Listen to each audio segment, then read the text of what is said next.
Would you open up on page 66, please? There's a diagram there that I'd like to explain a bit better.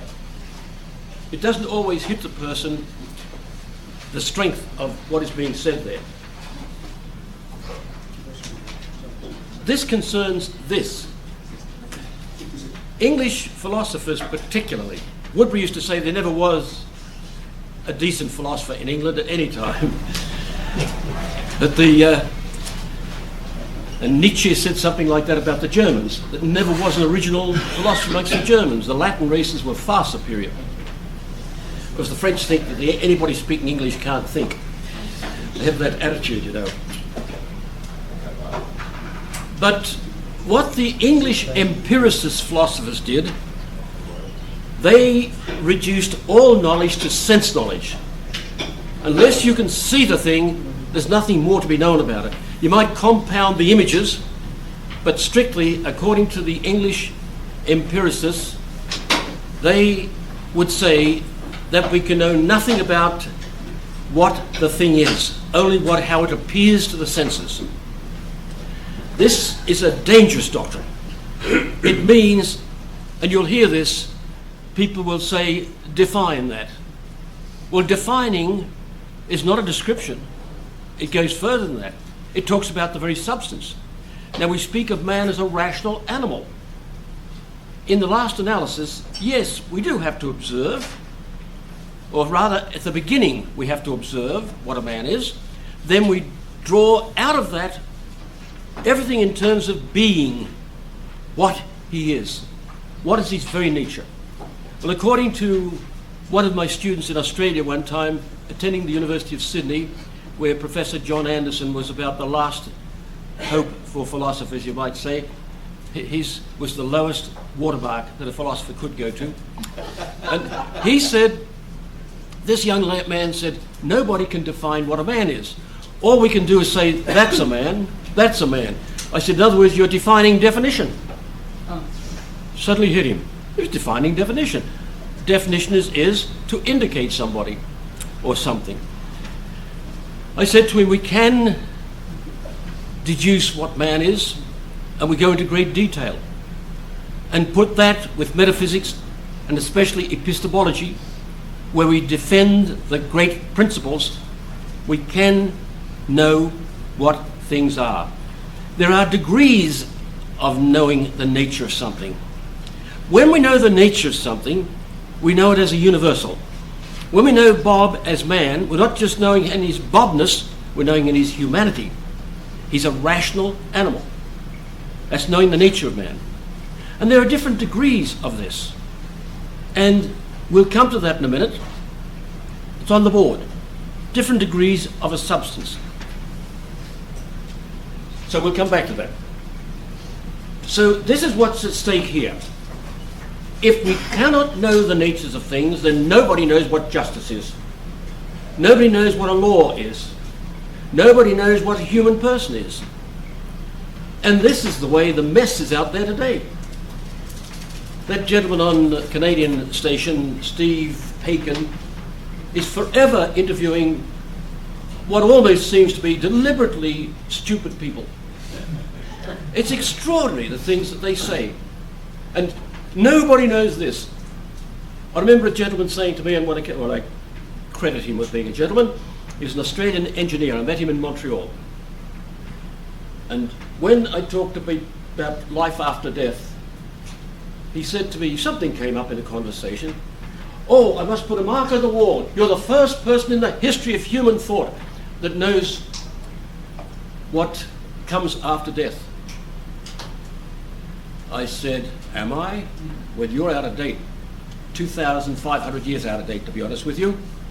You'll find it talked about in Plato, you find it talked about in Aristotle, and practically every philosopher since. Except, of course, some piddling little philosopher like Karl Marx, or somebody like that, who made basic errors right from the start. So, we do know the natures of things, and because we know the nature of man, we can prove that he survives after death. I was on radio with John Otto one night, Mrs. Fisher and I, And somebody there, how did it go again? You know what comes after death? Prove it to me. I said, yes, we have 10 minutes broadcast time to go, is that right? Yes, come on, I'm a mathematician, I don't understand it, come on, you tell me that. Before I do, I said, I know nothing about integral calculus. Will you teach me that? I'll give you 5 minutes, and then I'll give you the other 5 minutes to prove the existence of God, or something like that. He quickly shut up. No, it was Tom Bowley that night. Yes, Tom Bowley. Anyway, these men who claim we don't know the natures of things are totally ignorant of the operation of the human intellect. And if you examine their books, their writings, they don't even attempt to go into the matters that the medievals went into. The great penetrating theses of those men in the Middle Ages. The best cure for anybody with that who say, oh, that was a dark age. Well, go and read what the dark age was said. A woman challenged me in Ottawa, one of my graduate nurses that I was teaching, had about 125 of them. And one of them told me the dark age was right up to the 17th century. Just then, Professor Kenkel, who's an American, by the way, came along and I said, oh, Joe, can you spare a minute? Yes. When was the dark age? He's a historian. Ooh. I don't know, he said, I think the 4th century would say that. The 4th century only. Well, it so happens some of the greatest works written in the history of the world were written by one of the 3 greatest philosophers about that time, St. Augustine. St. Augustine, writing in a dark age, as he called it, while the enemy was battling at the doors of the great gates of the walled city, he was writing these great works that today we look upon as magnificent. So, we can know the natures of things. Now, if I said to you an animal, you'd know straight away what I'm talking about. You mightn't have a clear and distinct idea of it, but you'd know at least a confused idea. You'd know what I meant by an animal. A flea is an animal. An elephant is an animal. And I think they're a little different. We know what kind of animals do you have in Australia, I've been asked. Well, we have dangaroos in the zoo. You see them there? They say, kick back. These animals are dangaroos. So, we have all sorts of animals. But I knew what they were saying, what an animal is. Well, we can divide the natures of things up in different ways. But first of all, these people call sensus, that's looking at it from the psychological viewpoint, a psychological term. They say all knowledge is sense knowledge. Nothing goes beyond that. Locke, Berkeley, Hume, Hobbes, men like that in Great Britain, they taught that. There was sensus. But if you look at it from another way, we call it, when they can apprehend singulars only, this man or that man, we can't grasp the nature of the universal. We call them positivists. And empiricism is a metaphysical term. And nominalism is a logical term. But it's the same thing. We cannot know the natures, the universal natures of anything. Well, my friends, if you look at the porphyry tree, Porphyry was one of about 5 major Neo-Platonic philosophers living from the 3rd to the 5th or 6th century. St. Augustine was one of them. Porphyry is called the porphyry tree. Forgive my writing. Unfortunately, I've spent most of this week sick, and for some reason my hands are shaking. We divide substance into extended or non-extended. You've got this in one of the pages here. Now, if it's extended, we call it a body. If it's non-extended, we call it a spirit. But each of these, Peter's an individual. Man, that's a universal. We're calling the nature. Animal is a universal. It's dealing with the nature. Organism, that's a higher universal. Body is a higher one still. Substance is a higher one still. Now remember the 10 modes of being, substance and 9 accidents. Well, substance is the basic one, and there it is, divided up very accurately. And a few lessons I want to bring out on this, to do with logic and with metaphysics. Forgive my writing there. Peter is an individual, excuse me, but man is a universal. We call these higher universals, if you like, or superior universals, superior concepts. These are called the differences. These are differences the other way. Now, you could take substance, non-extensive, or extended, I should have there, spirit.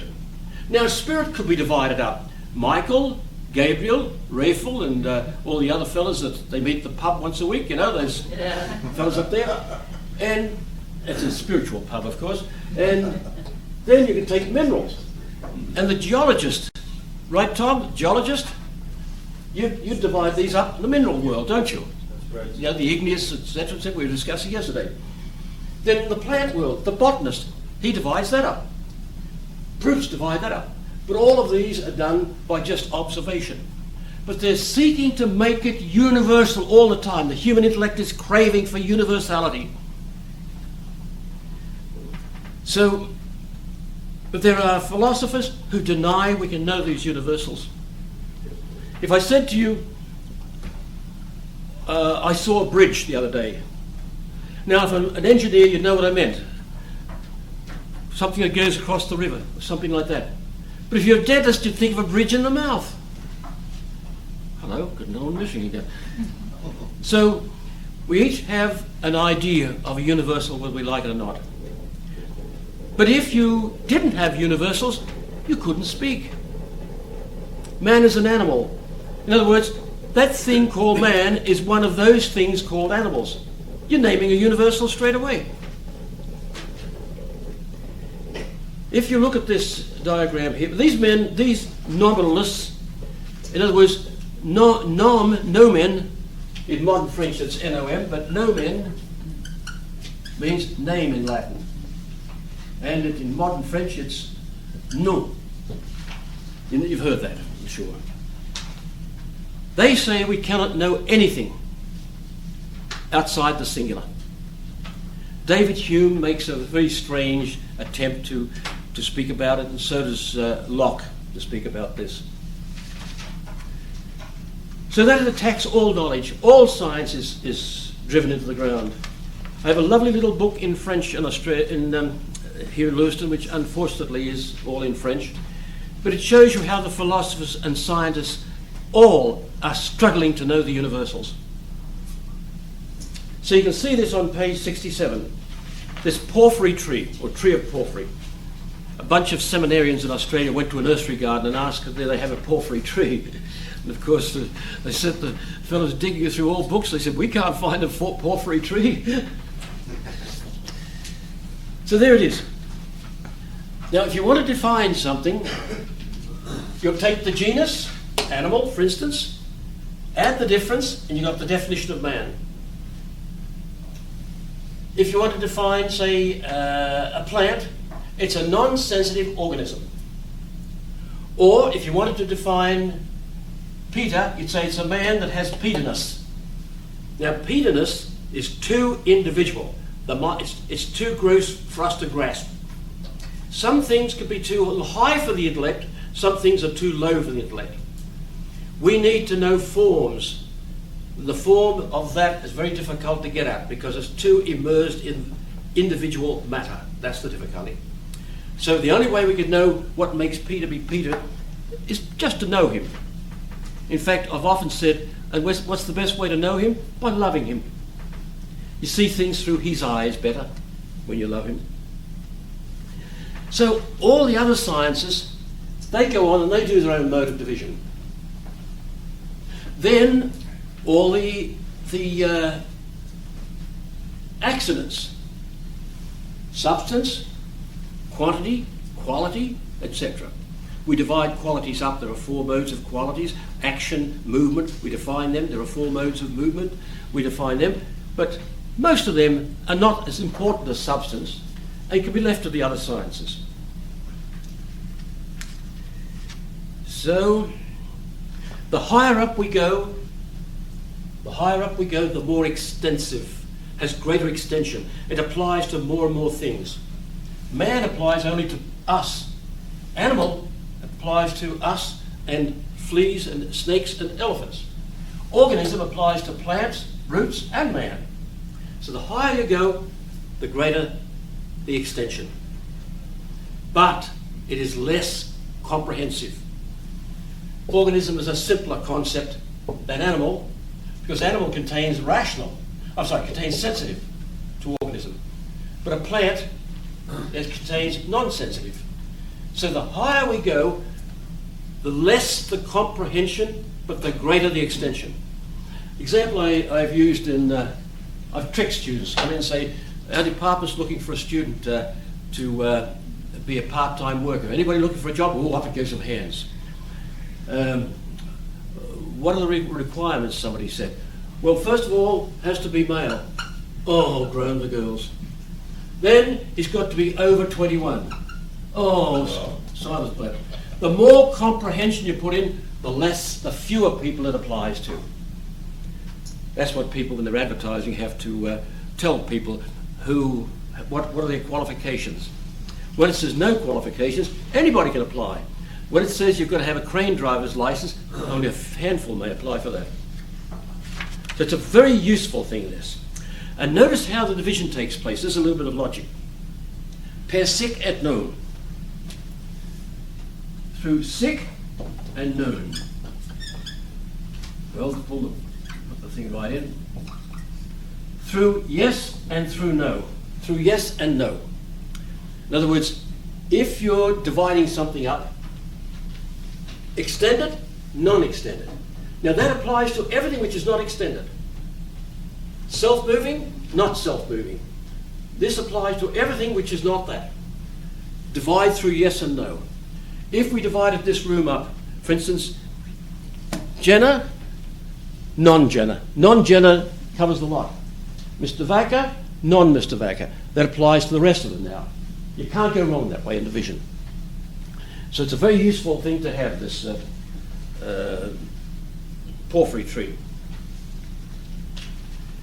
You'll note on page 68 how I spoke about the nature of the human person. We hear a lot of talk about personhood coming to people today. That rubbish started some years ago.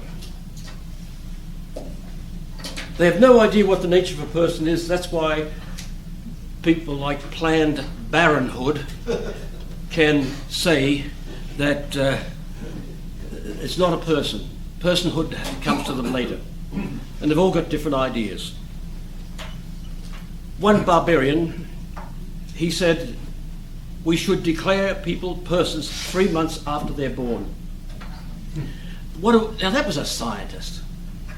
What is a so-called scientist? It's like physicians. When over my life, having worked with or around a lot of physicians, I've been amazed at the silly things they're able to say for men who've had the kind of training they had. But they can say some silly things. Person, you're born a person. And a person is a rational supposit. A rational being of individual acting nature. A supposit means the individual acting nature. That tree out there is a supposit. That cat is a supposit. But man is a rational supposit. An individuality doesn't come to man. He's born with his individuality. So think about those things. Have any questions? Please ask me. But it's as silly to say when personhood came, we should say, well, Bob, when did Bobness come to you? And students sometimes who think with their mouths say, oh, that was when he was baptized or something like that. Well, that's only just recognizing a name, of course, which is pretty obvious. And notice also there, I speak about the individual. Now, the individual is made of matter and form, but so far that's universal. So it has determinate quantity, some specific quantity. Oh, it increases over lifetime and decreases, of course. Some have got beer belly, they develop, and then others will have be very thin, and others will be very tall, and others short. Well, these things can change, but it's some specific quantity at all times that makes the individual up. So, and it's the supposit that acts. Well, I think I've said enough about that there that you can read it through. But the word man, too, is another term that's been pushed around in modern world. In Latin, homo means man generically taken, men and women, homo. Vir, V-I-R, means man, the male. Mulier means the woman, M-U-L-I-E-R. I've written all that in here for you. But you find I've written a few funny ones there. We hear now they're calling people chairpersons, relief persons, not relief man. Male man becomes male person, or should it be person? What does a manhole cover become? I think we better skip that one. What does manning the lifeboat mean? Personing the lifeboat? Does manipulate become personipulate? Etc., etc. Man is a generic term in the English language, and has been for right back to the Middle English. So to speak of personhood is absolutely absurd. Now note on page 69, there's an order in which the accidents come to a substance. This, for instance. Say there's a substance here, it might be gold or something else. Then comes quantity. Oh, I'm making this too big. Quantity. Don't misunderstand me. I don't mean quantity comes to it later and it gradually builds itself up. This is the order of relativity between them. Then there's another one, qualities.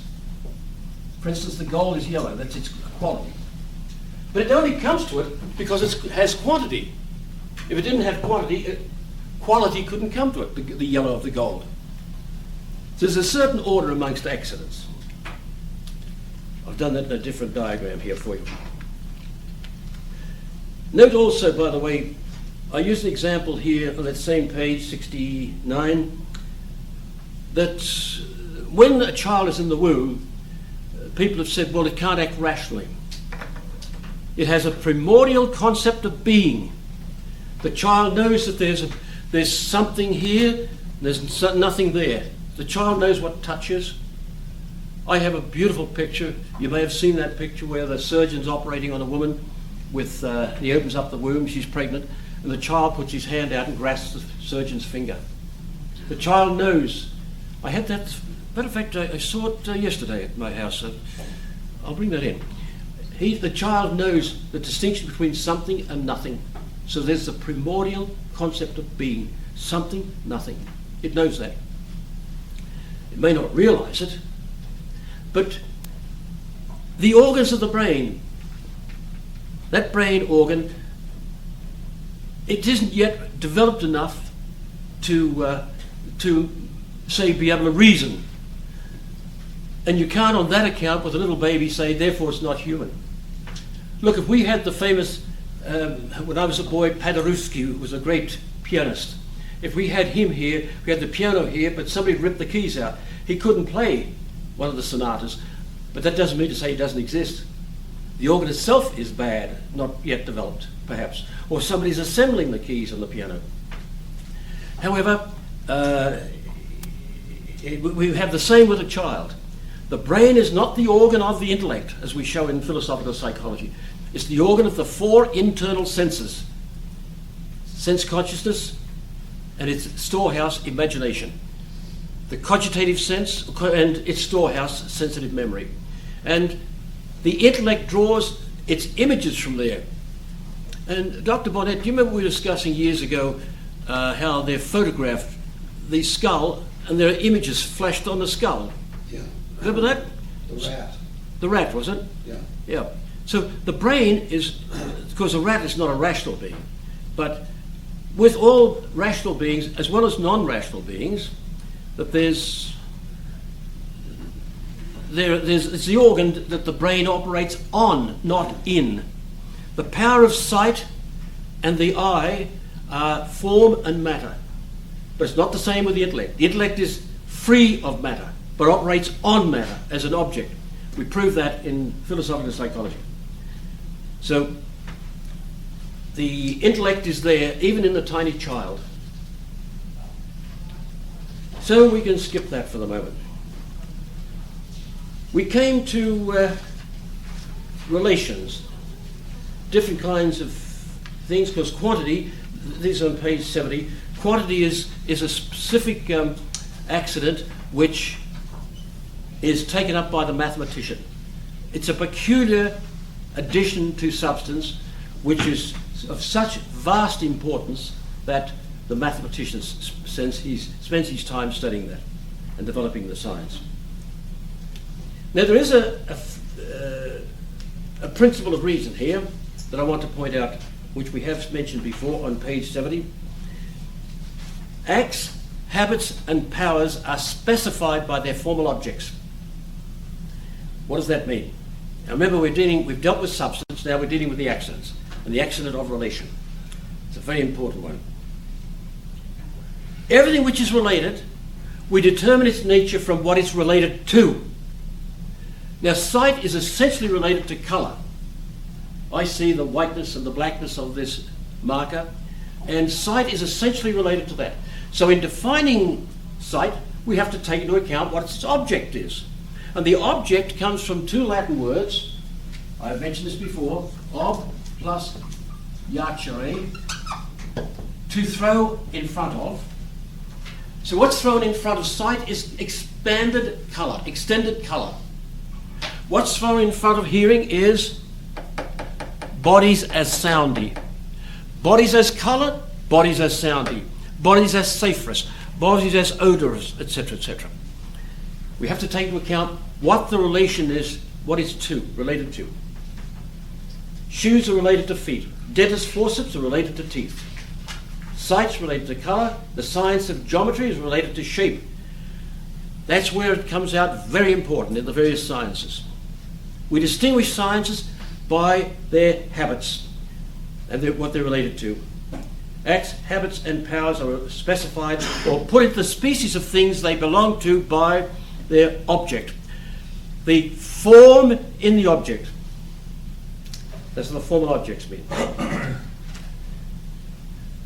So there's the principle further down the page. Absolutes are specified from themselves, but relatives are specified from another. They are specified or determined by the form in their object. Well, the object of living actions is the living itself. Non-living things can only affect other than themselves. Living things can affect themselves. When the horse eats hay, it is benefiting the horse, not the hay. When the coffee heats the spoon, it's benefiting the spoon, not the coffee. But when the horse eats hay, we don't get hay-fied horse or horsey-fied hay, we get more horse. We won't go into that because that specifically belongs to philosophical psychology. So that winds up the section on these particular modes of being. And we come now to page 71, the causes. Oh, there was something else I wanted to look at, I'm sorry, just one moment. Yes, page 63. Plato on the beautiful. 63. Plato wrote a description of the ultimate beautiful in his work, the Symposium, which has been called the most beautiful piece of literature to appear in the pagan work, or pagan world. It seems perfectly clear that he is referring to God. Thus it is at the heart of his work, the Symposium. What he's telling us is this. They're discussing another world, another life.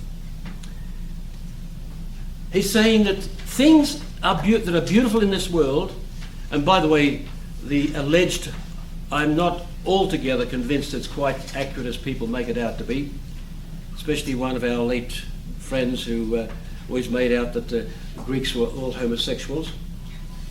But he uses a phrase here about the youth, how beautiful it is to be talking and loving the youth. But he's talking about how we see beauty in things. Now, a mathematician sees in a hierarchy of numbers, he can see a beautiful order, and he can go in different directions with different orders in mathematics. The chemist looks at some formula, and maybe he produces a certain kind of test or something like that. I can remember what fun we had with tests, various tests that we had to do in inorganic and organic chemistry. But we can see beauty in all of their works. I can remember the first time I made, the most difficult thing I ever made was an emulsion of, say, Vaseline, to make it into emulsion that would mix with water. It was, I think I threw out 3 lots before I finally got it right. Very difficult. And when you've got the finished thing, you look at it proudly and say, isn't that a beautiful piece of work? So he's talking here about all the beauties we can see. The beauty of flowers, the beauty of mountains, the beauty of sunsets. Flying across the Pacific, I've seen the sunset about 5 or 6 times, depending on the direction of the plane and the clouds, etc. They're just setting over the clouds, really. They're not true sunsets, of course. But all those beautiful things, you rise to higher and higher beauties. And he says eventually, some are beautiful this way, others are beautiful that way. But there's an absolute beauty. And he argues right up to the absolute beauty. And this, he says, he ends up, and there's the cry of the ancient world, my friends. He says, beholding beauty with the eye of the mind, he will be enabled to bring forth not images of beauty, but realities. By images of beauty, he means all the beauties around this world, as it were.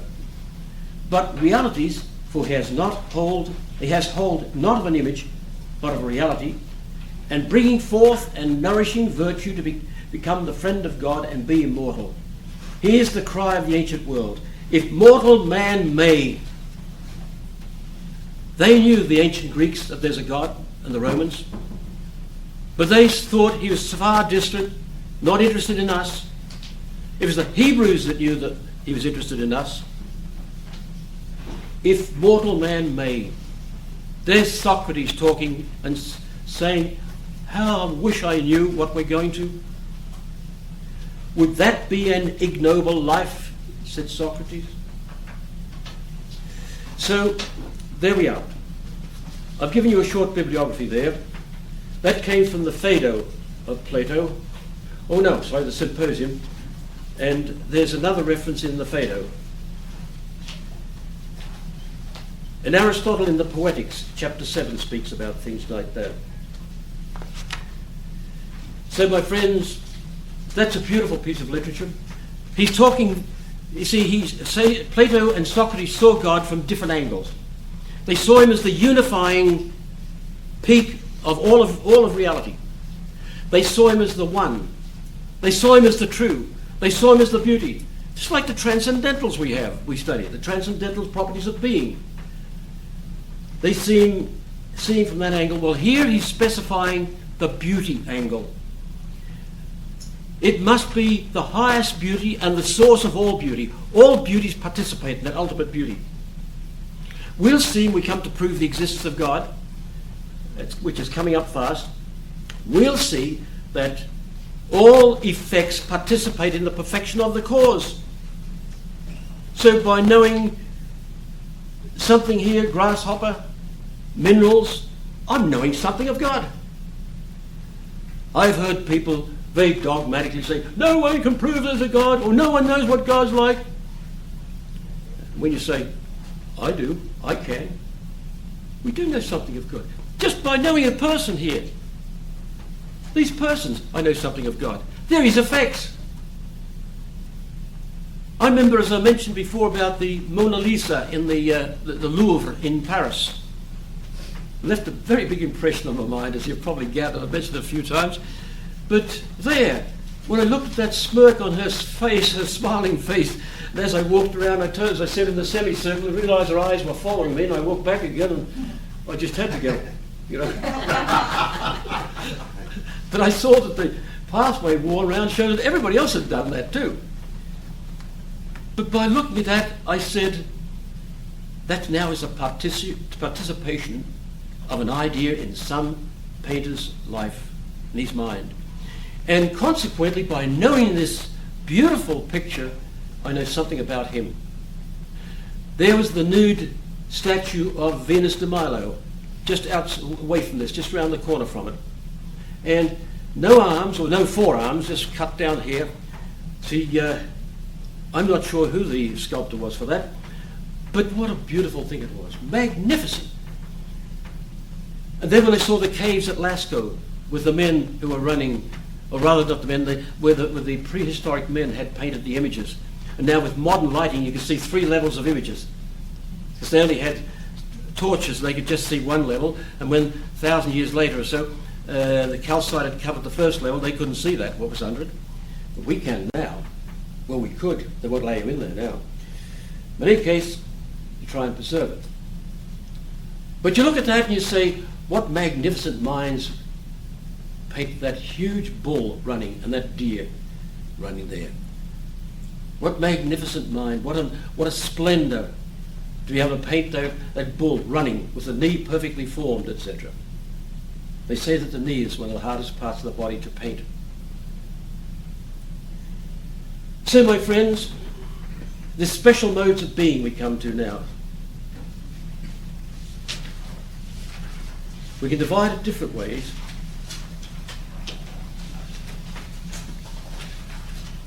We've been talking about it tonight, of course.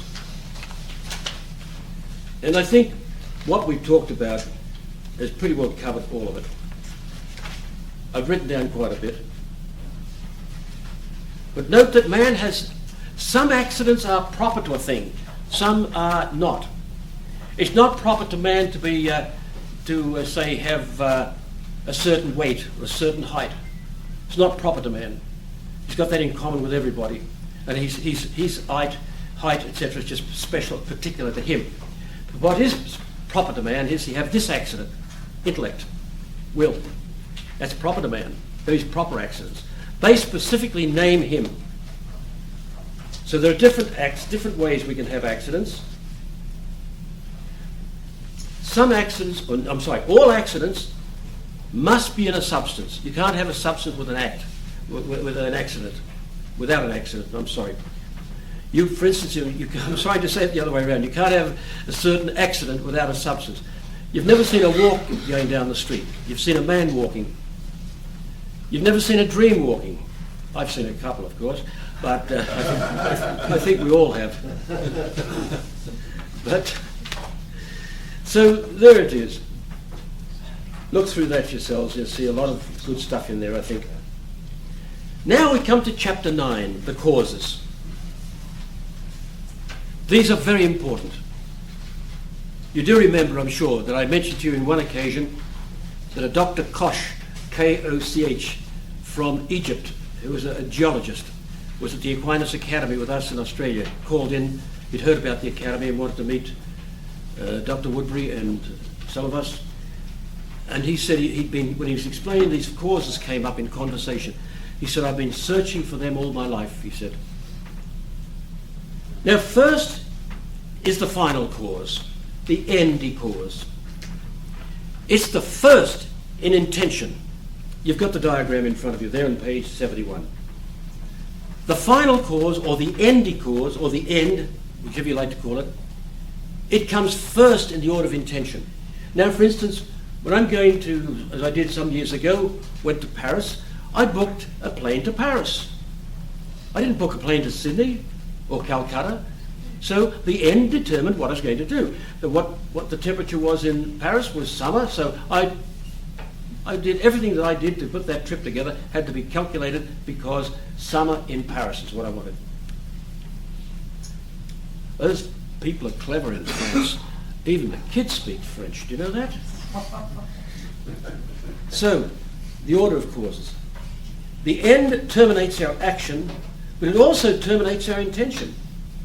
First in the order of intention is the end. Last in carrying it out or executing the act is the end. Bob puts puts heat into water. Why? For a cup of coffee.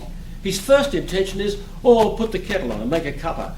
And so he puts the kettle on, and that is his first in the order of intention. But in last analysis, it's the last thing he does.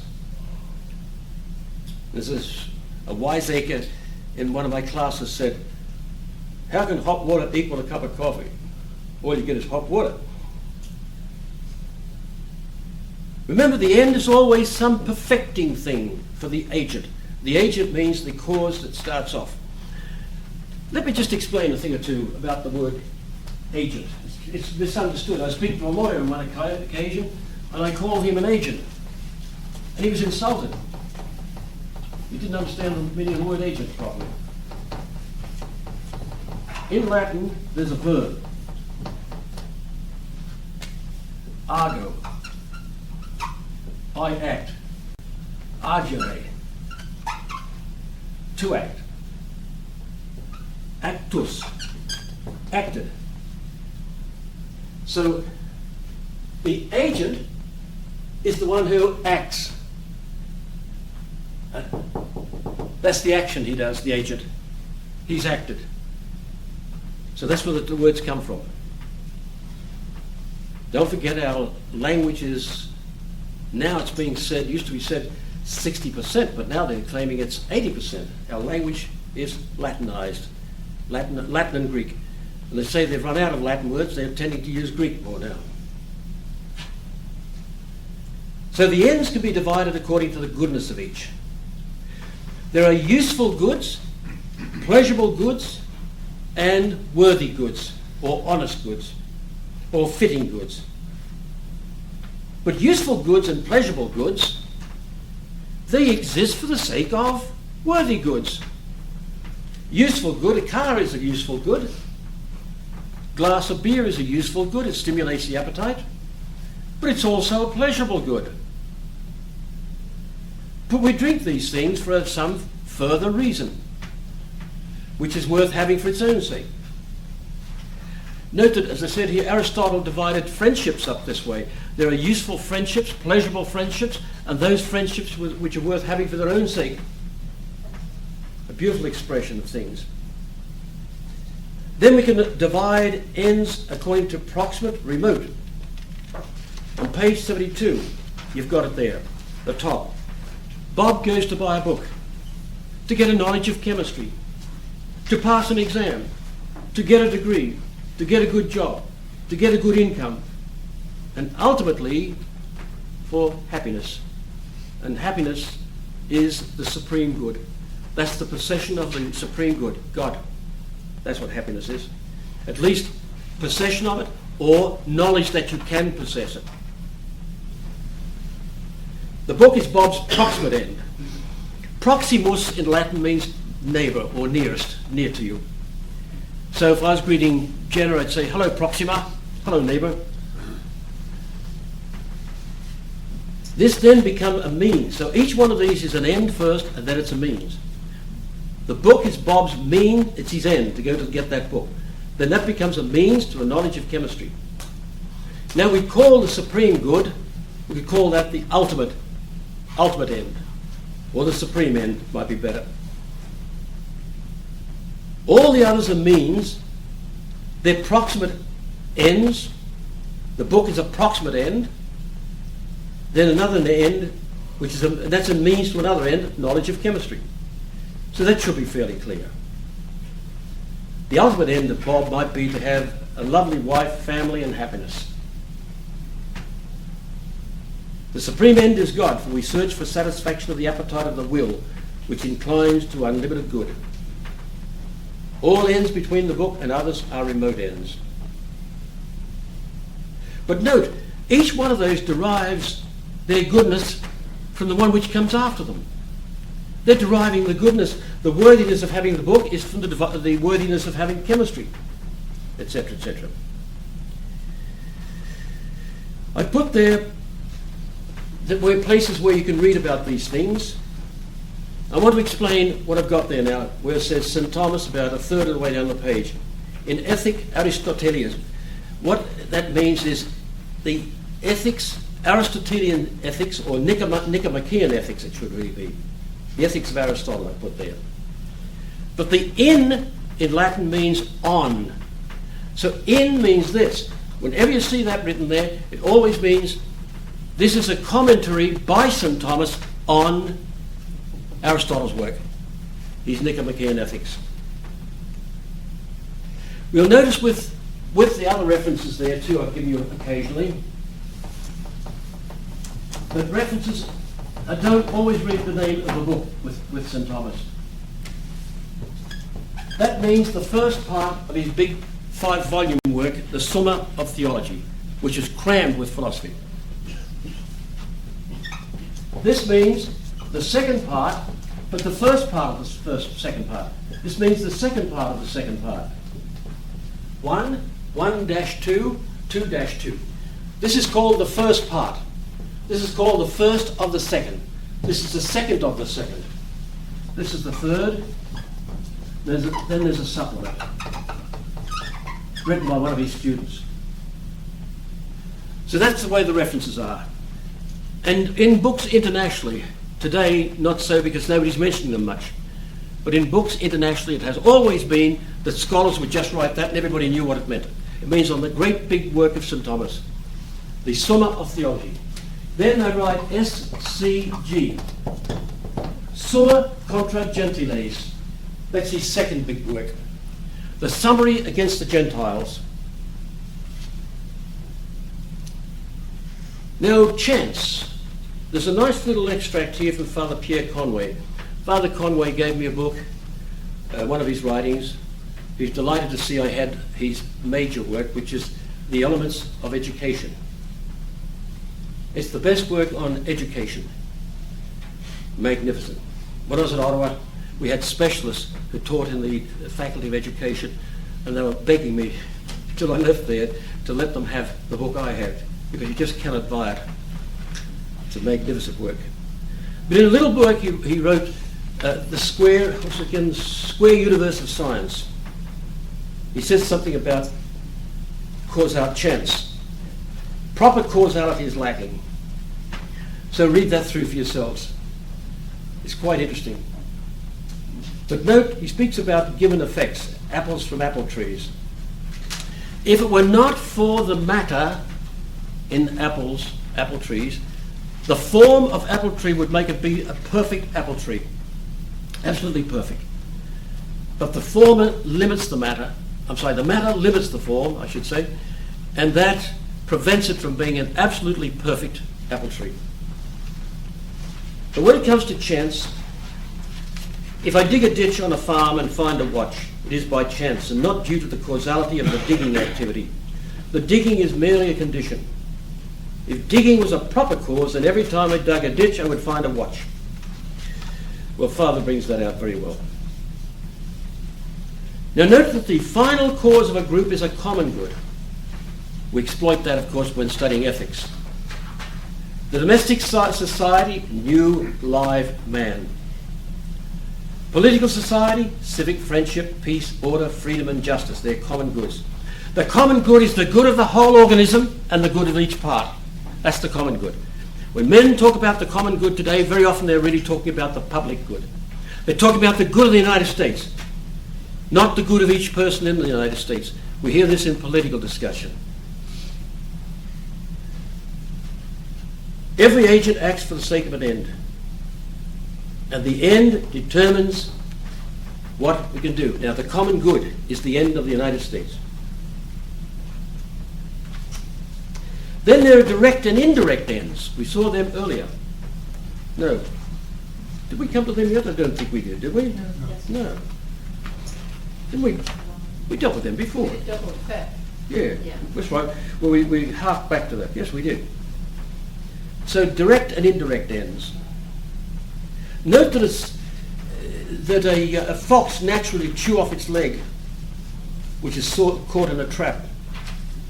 This is an instinctive action showing the naturalness of the desire to escape and preserve our integrity. But it will chew its leg off without reflecting, of course. It does it instinctively.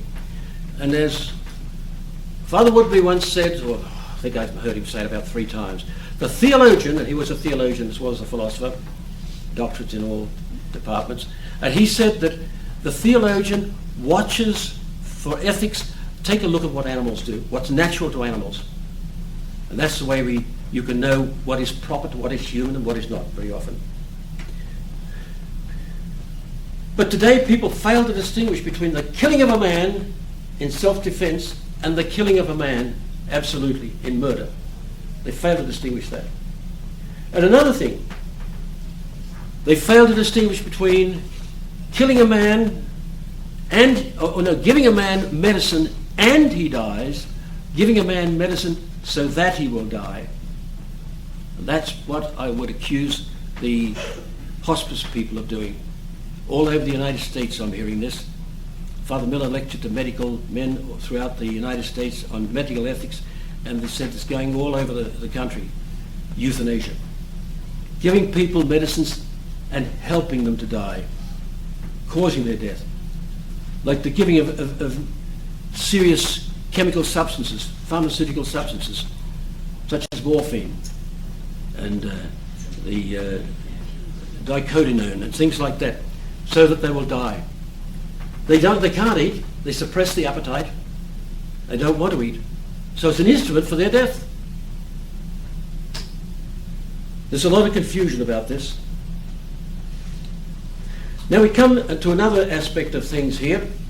We dealt with the principle of double effect before, but to refresh your mind, the double effect, it is permissible to do an action from which two effects result, one good and one evil, provided four conditions are met.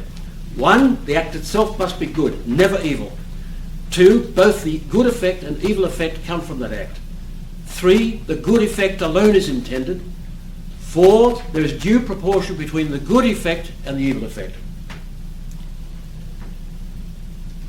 There is another principle of limited regress. We'll have a great opportunity to come back to that later. In a series of essentially subordinated causes, there's no infinite regress. Now this applies to all the causes, Aristotle said. The hand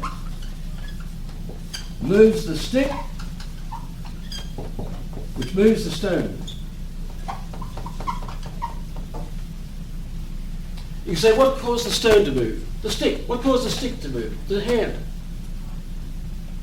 You can't go back infinitely, because each of these is being moved from potency to act, as we said before. And nothing can actualize itself unless it's got the act. But it's receiving the act. The stick's not moving, it's lying there on the ground. It didn't move till I picked it up and hit the stone. It goes from can move, the stone goes from can move to does move. And it goes to move because the stick moved it. The stick goes from can move to does move. And it cannot move until the hand moved it. You can't go back infinitely. Then you'd have an infinite series of things being moved and nothing moving them. They're all being moved. You've got an infinite problem now, not just a simple problem, but an infinite problem. We'll have the opportunity of coming back to that. But about the various issues today, the end is rarely considered. I've had people say to me, every time I've lectured on capital punishment, somebody says, the church has forbidden it. My friends, how much money have I got on me? Look, you can have the damn lot. I'll draw $1,000 or $10,000 out for you if you can show me one instance in the whole history of Western thought where the church has condemned capital punishment. It does not exist. I published an article on that in the Social Justice Review, and the editor, Father Miller, said to me on the phone, he says, I thought we were going to raise hell over that. Not one objection. It has over 5,000 circulation. Mr. Editor, that's a reasonable circulation, isn't it? Mm-hmm. Yes. Well, and not one objector. Especially your target audience, yours were scholars. Scholars, yes, scholars, and all the Catholic bishops of the United States read that. Not one objection came in. I waited for it. But the church has never, it said, John Paul II said that at these times we don't need it. Something like that. I put the book in their hands when they object to this, when I'm dealing with this subject. All right, show me where he says that. He specifically says the state has the right. But it doesn't need to exercise that right now.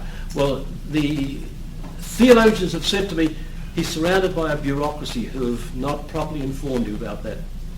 He said, for instance, that, what was it again? The judicial system is so improved today that we don't need it. That's exactly what the the political scientists are saying that the political system's so bad that we shouldn't have it. For an opposite reason. It's so bad that we can't use it, capital punishment. We don't trust them. Just the opposite. I've often said if I committed a crime, a capital crime, I'd get out of the United States quick. That's what I think of the judicial system here. No, my friends, I published six articles on that, and I can assure you I found no objections, proper objections anywhere. They're all emotive.